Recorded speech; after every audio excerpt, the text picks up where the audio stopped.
Those of you who have been following my coverage of the uh, very boring, and I will admit it is a boring contest so far of the Tory leadership contest. I was really hoping it would be a lot more fiery. I mean, a lot more fiery. I was hoping for mudslinging accusations. I was expecting almost a very fiery contest. However, that's not what happened, unfortunately. Instead, we all got our current candidates singing Kumbaya, aren't they all wonderful, etc., talking about unity without actually saying how they intend to have such unity. When every single member is putting forward some very slightly different things, that doesn't sound like, unity to me. But there you go. We'll find out who, of course, of these final leadership contests when they get to take to the stage in the Conservative Party conference in, not a couple of weeks now. And they will have their own beauty contest to decide who gets their final two. And as we've said, I don't know how many times Kimmy Badenoch gets to the final two, she wins. If she doesn't and she gets squeezed out, and Robert Jerrick is, gets to the final two, he wins.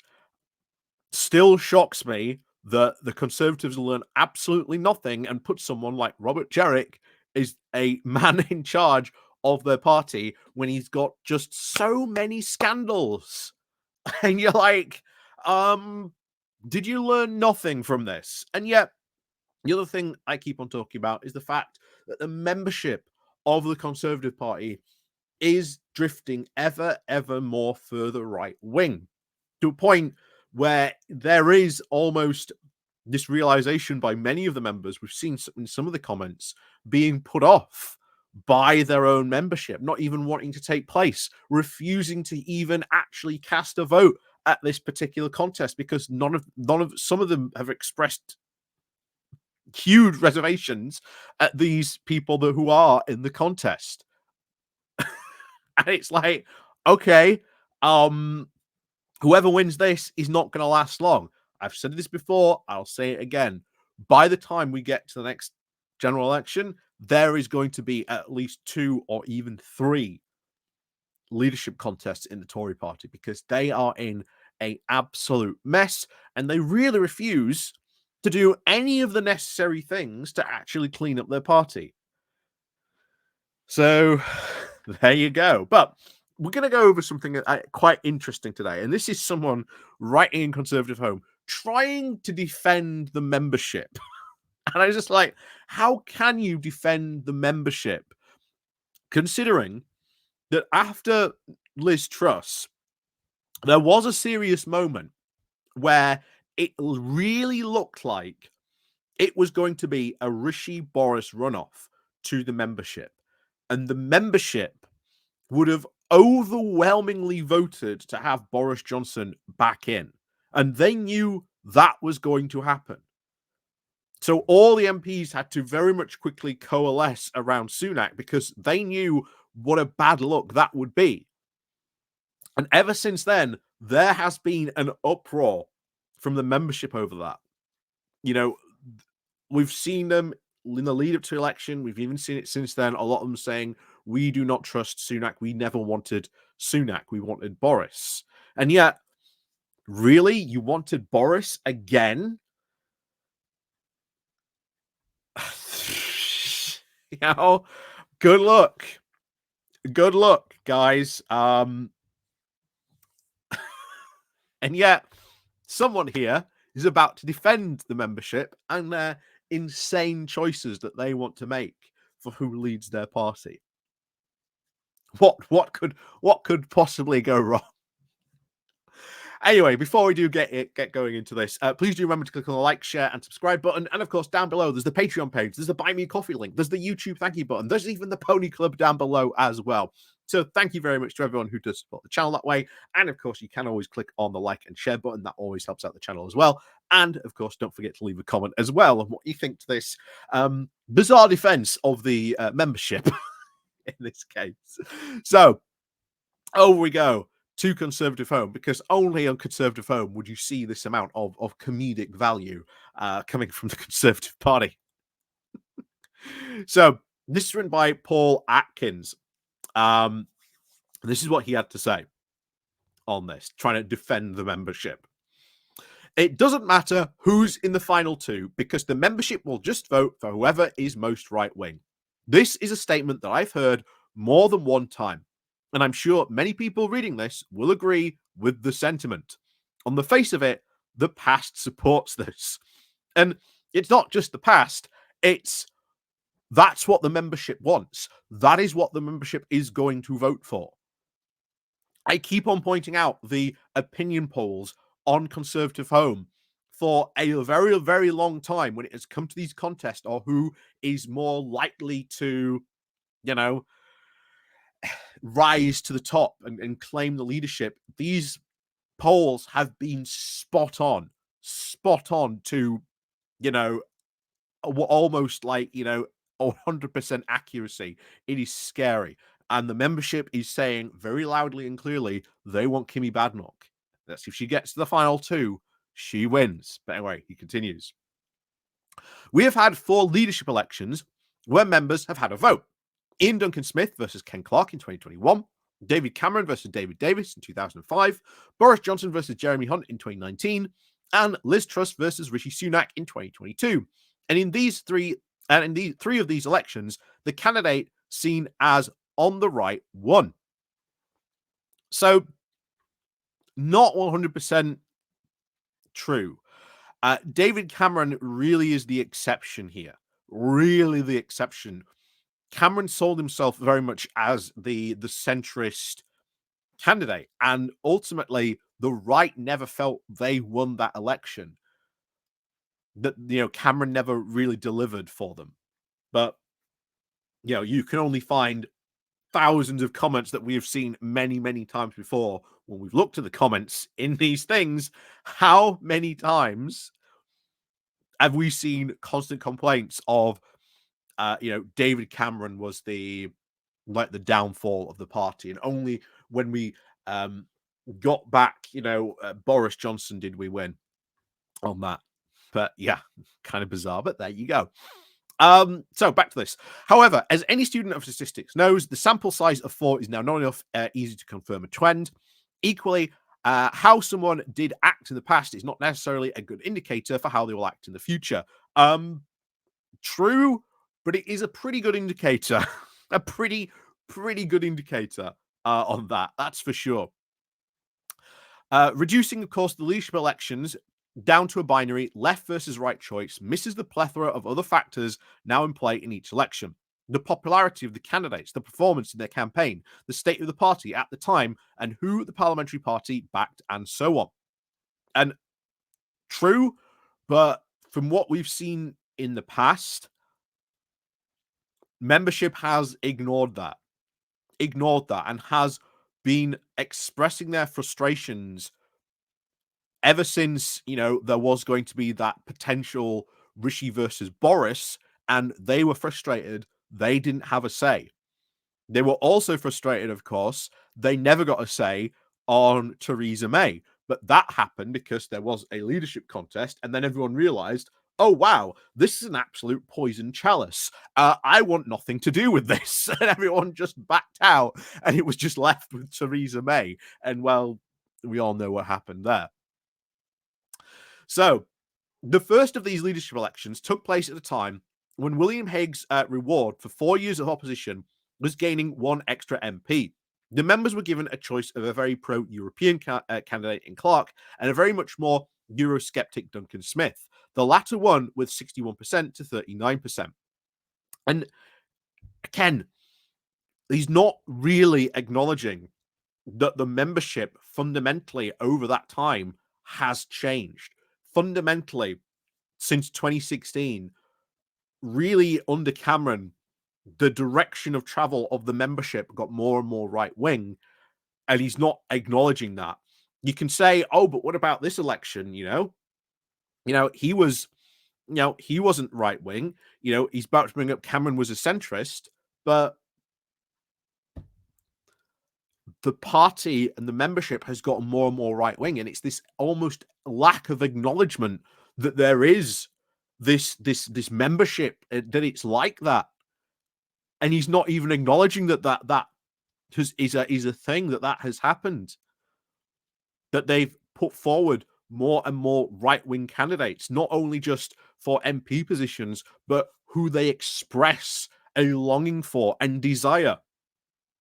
For example, there was the vote that I think Conservative Home did just after the election, and Nigel Farage, if he was a candidate, would very easily potentially win this contest hands down if he was a candidate. You know, there's just no honest evaluation of actually, our membership is very, very right wing. There's just no acknowledgement of that it has fundamentally changed the party. And that is also a big part of why the Tory party is in the mess it is in today. So you can look back at these and say, oh, but this happened then. Yeah, but what's the membership like today? Next came, he says, of course, the Cameron versus David Davis in 2005. The election, of course, bucked the trend.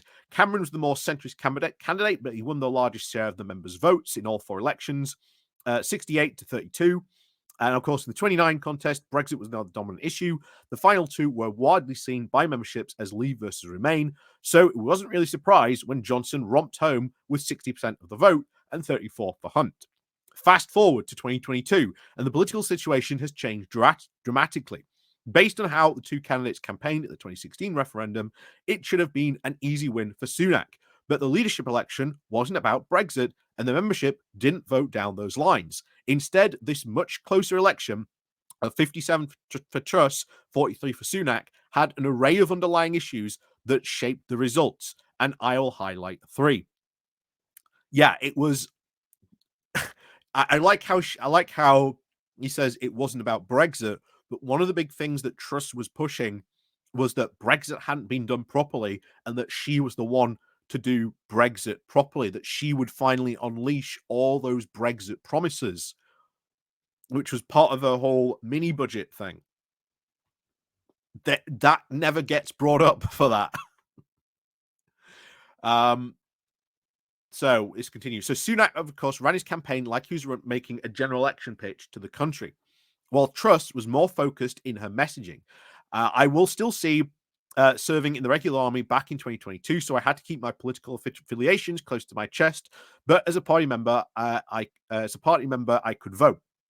Due to now an inexplicably series of events, I found myself attending the Conservative Women's Organisation's hustings on Zoom. It was possible then I wasn't the only male on the call. Sunak went first and gave a first but very excellent pitch on the national picture. Truss came on and talked about her parents and got more women into politics. The phrase, of course, know your audience, springs to mind. Again, she was very good at that. That was one thing that Truss could do. And she made, all the other things that happened in there of that. And then there's the Johnson effect, the impact that downfall now loomed over this election. Many members either still supported him or even felt that MPs ousting him was a very affront to the membership. And of course, who was to blame for that? That was Sunak. So that did play a part in that. At least he does acknowledge that. This, arguably, was the single biggest issue for members when casting their vote. Sunak helped to bring down Johnson, but Truss didn't. You could easily reframe this election as pro-Johnson versus anti-Johnson, even though neither candidate was offering truly Johnsonian policies. And finally, although not only did Truss offer Johnsonian policies, she went even further and amplified every single of the worst aspects of Johnsonian policies. But there you go. Finally, there was obviously the perception amongst members that they were being forced to choose between 2 candidates, when in reality, they wanted neither. This could have been partly down to a very public MP phase, which had even included a television-devised debate between candidates. This had been described as now an act of self-harm, as the British public got to watch colleagues tear chunks out of each other. And yet, that's what happens in a debate. If you want to win, you do so. This was also a very public platform to candidates who would not obviously make it to the final two, most notably Penny Mordaunt, and some members picked their preferred candidate very early on, only to be disappointed that they could not vote for them.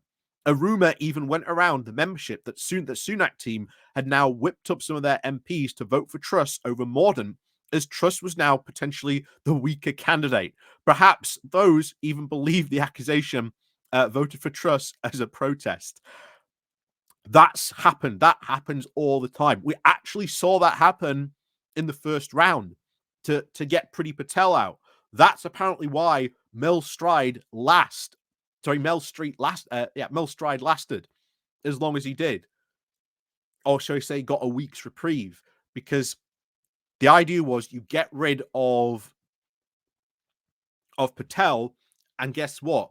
You suddenly get all those right-wing MPs. Who benefits from that? That's Robert Jerrick and Kimmy Badenoch who benefit from that. And you've seen that increase. The only two members who really got a significant increase were Jerrick and Badenoch. So that has happened before. That is nothing new for that. That is nothing new. If that came out as true, again, wouldn't surprise me. So, what can we learn from the past, and what can it mean for the future? Doesn't talk about all the crazy things that Truss was promising the membership that she would do, right? All that stuff that she was spinning, that Sunak had to turn around and say, that's not really doable. That's not really economically feasible. A warning probably to the membership of what was about to really happen. Say what you like about Rishi Sunak, but he got Truss pegged.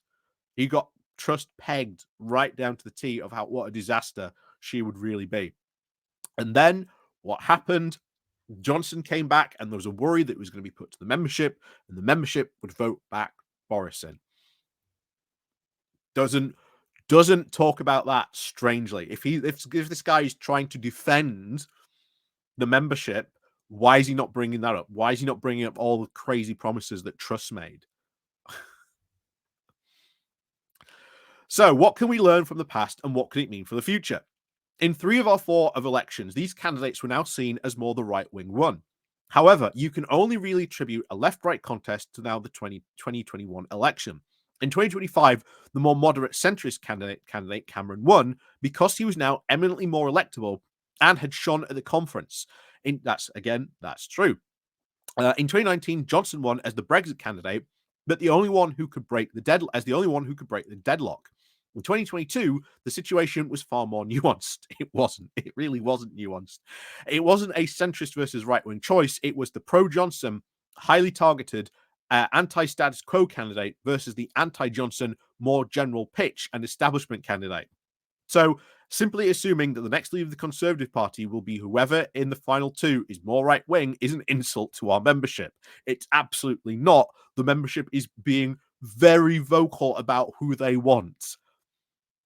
It is being incredibly vocal about who they want on this. Denying that, I think, is lying about your party. And the fact that all those other elections, the membership since then has fundamentally changed, vastly changed since then.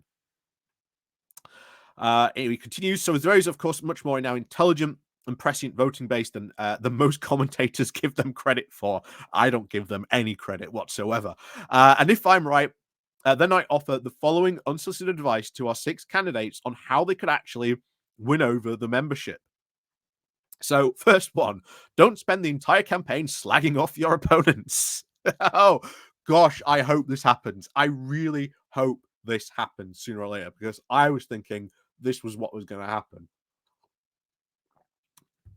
Because that contest, which he talked about, the post-Johnson one, that was incredibly mudslinging. Incredibly mudslinging.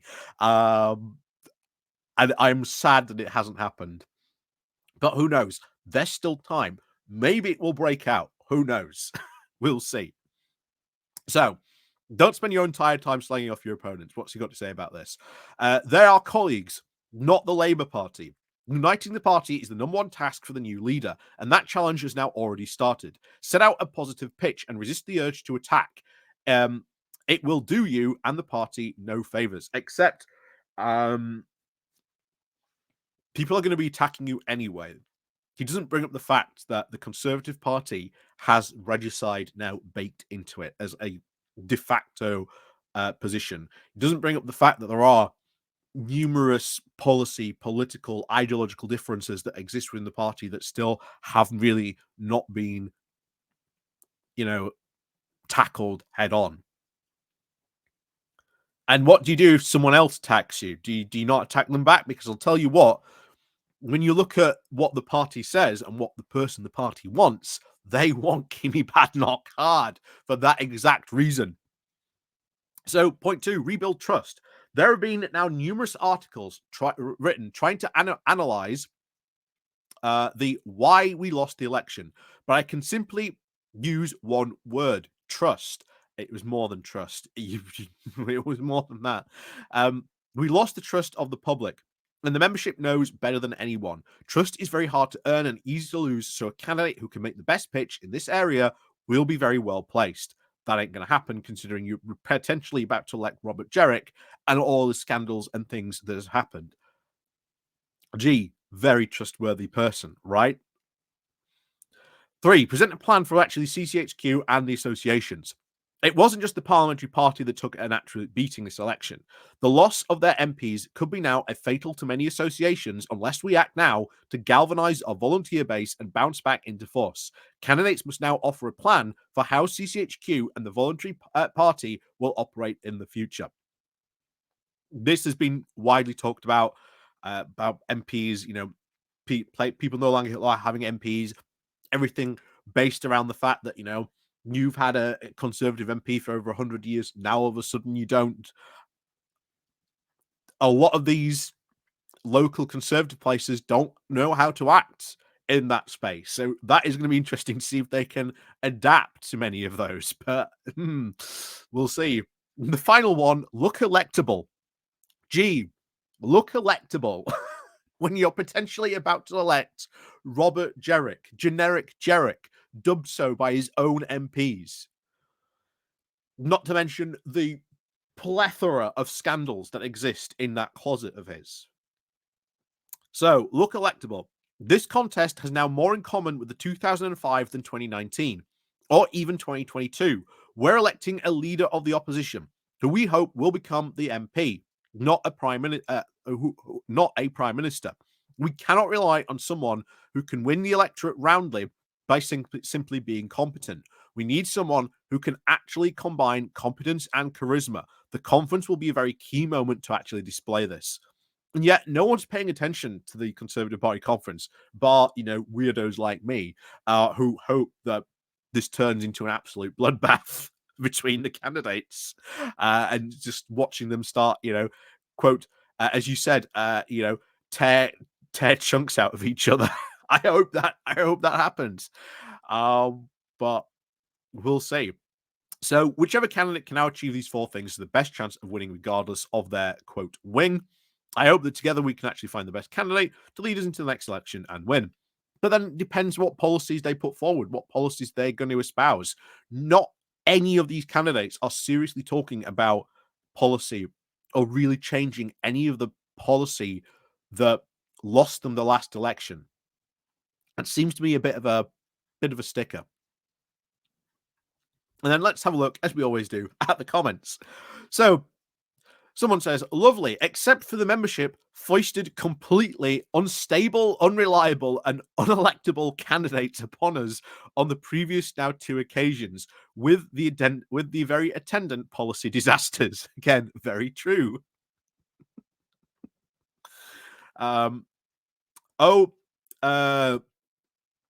Go to, the incident I'm speaking of. You too would see the very aghast expressions from his medical and scientific advisors. What the man said was foolish and dangerous. He's now patently unfit to hold high office. Someone says very here, you will be given the choice of Jerrick versus Badnoch, both unattractive specimens that the country will hate. Jerrick is a fascist at heart. He sees the rule of law as a problem to be now worked around. Badnoch problem is that she sometimes comes across as very abrasive. Badenoch actually needs to work on her manner and presentation. I expect she's trying to do that, but she's competent, not from what we've heard from other MPs and people who've worked with her, and seems to have very democratic instincts. The problem with members is that their average age is now far too high, and the majority of them are now economically inactive, armchair activists with very little skin in the game and attitudes that have that time is now passing by. Very true. Very true. Someone says, geez, what an analysis. The party membership, or what's left of it, and to be brutally obvious, cannot nor never win a general election. Very true. It is us, Blues Rosettes, pinned on the donkey behind, who are now on the front line vote. The conservative and loyal vote, which anchors down all of us, which again is up to the Tory party and whoever becomes its leader.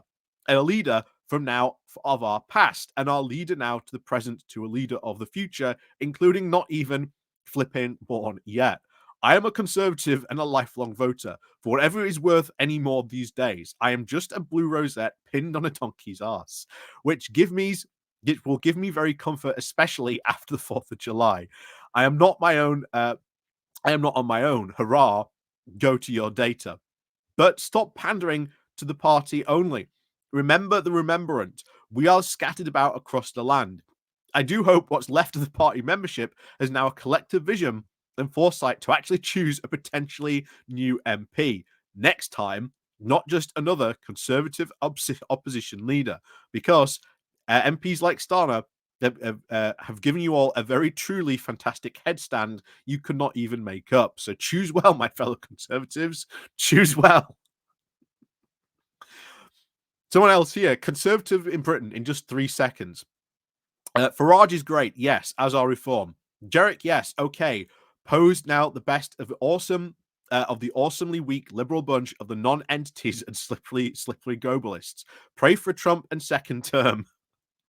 That's I can't deny that. That does sum up, conservatism in Britain in 3 seconds. See if there's any more good ones. The real problem is the fact that the majority of MPs are now the One Nation metropolitan establishment wets, whilst the majority of members are now traditional conservatives. See, the membership is just so wildly on this. And someone else, the stark facts are that the party is about to elect its 10th leader since Margaret Thatcher. The Conservatives have not won a majority since 1992 in 9 general elections, other than 2015 and 2019. The former promising now an in-out EU referendum, and the latter to get Brexit done. And Brexit has harmed far more people than those who have benefited. The party then suffered crushing defeats in 1997 and 2024. Strip out Brexit, and the party has been unelectable for over 30 years. With our party members now track record on electing leaders of very low caliber, and the 4 remaining candidates puts us now at split on the right-wing vote. This is very difficult to conclude any positive outcome to return to power ever. Someone else responds, 14 years of Conservative government have produced very little in the way of Conservative government. It is no surprise why we lost so badly in July. The right is now sick. The right-wing media contains very little seriousness anymore. It is all shock jocks and outrage merchants. At least in the 80s, you had far more serious right about alongside of Kevin McKenzie populist tabloid stuff. It's the world floating the conspiracy theories all over the place. It's a far cry from Harold Macmillan or even Margaret Thatcher. Yeah, someone else here. Members consider Sunak to be left-wing. To think that until a few weeks ago, this cohort were now charged with the heavy responsibility of choosing our prime ministers. Someone else says the whole debate around ref light is now largely misses the point of what this country actually needs and what the Conservative Party actually needs. It is competent political management. Politics has to be managed just like any other human activity, saying banking or even farming. If you go looking for a new banker or want to appoint a new tenant farmer, you might not ask them, whether they were right or left wing. You would try and find out if they know anything about banking or farming. There is now a glaring contrast in the public life of the royal family, which manages its affairs pretty well, and the Conservative Party, which is a long track record of hopeless political management. Who would want to appoint Boris Johnson or Liz Truss to be their banker or even a farmer? It would be a recipe for disaster. Again, I have to bring this up. People who are commenting on this site, because you have to jump through a couple of hoops to actually go through this registration process. These people are like true blue conservatives. This is the closest you will ever get to really, sort of engaging with the Conservative Party member, unless you actually physically go out and talk to them. Someone else said here, in response to that, I completely agree that competence to govern is important and lacking, but integrity is at least as important. The Tories lied to us for 10 years about immigration. They said they reduce it while desperately allowing it to increase. You might ask why that happens, about the economic of that. But, no one's really interested in hearing about the economic arguments about it. Let's face the truth on that. The party of Thatcher now no longer represents the rule of law. They replaced it with now direct rule of politicians that described to quote, sanction Graham Phillips. No charges, no trial, just sanction him. This is a lynch mob mentality, the ideological of fascism, not conservatism. Someone else said, well said about the managerial competence. Johnson and Truss had absolutely, completely none and surrounded themselves with people who had none. Gone are the days where MPs actually brought experience of a trade or professionalism into Parliament. They tend to go straight from university to spad jobs. Cameron and Osborne are prime examples. How can anyone advise when they have very actual little life experience themselves? Uh, yeah, the premises are, of course, very dreadful. As Brexit was independent of left versus right, as you see over and over on this site, the members whose thoughts are now dominated by Brexit are now homogeneously the most right wing.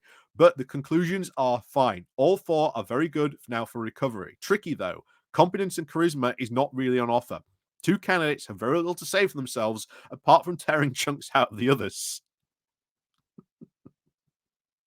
Someone else says, genuine question. How have any of the four candidates have actually demonstrated competence in politics? E.g., have they actually asked themselves several times, has Kemi actually achieved in government? Never got a decent answer. And what about her charisma? Can charisma grow? Famously or notoriously, Albert Speer's advice would be that politicians was work on your charisma.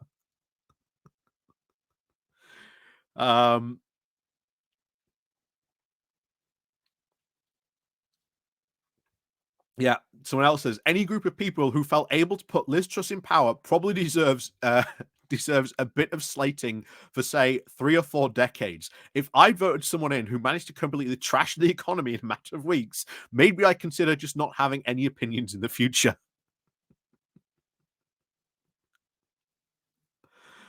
Um,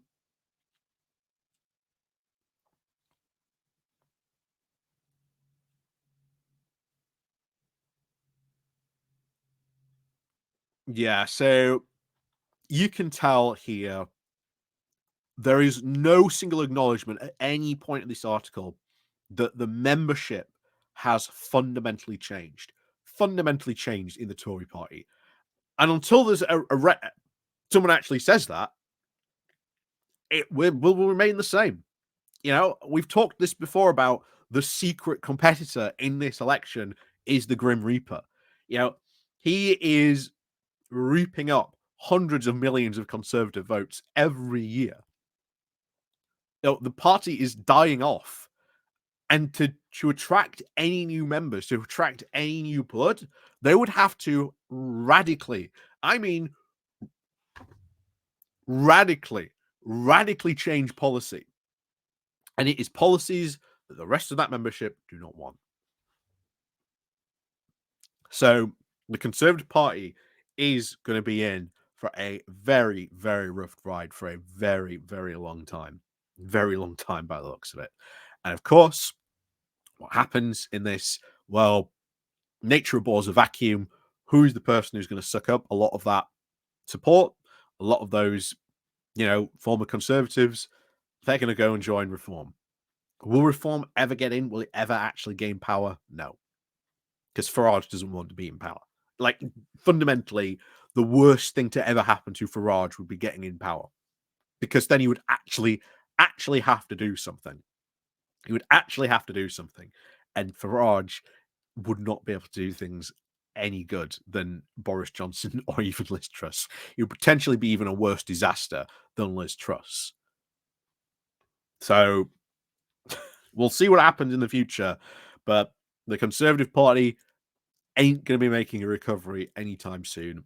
And whoever wins this contest will not be the candidate who takes the Conservative Party into the 2029 general election. I can guarantee you that. There will be another Conservative leadership contest, if not a third one in the future as well. So, as always, thank you very much for watching. And of course, we'll see you all next time.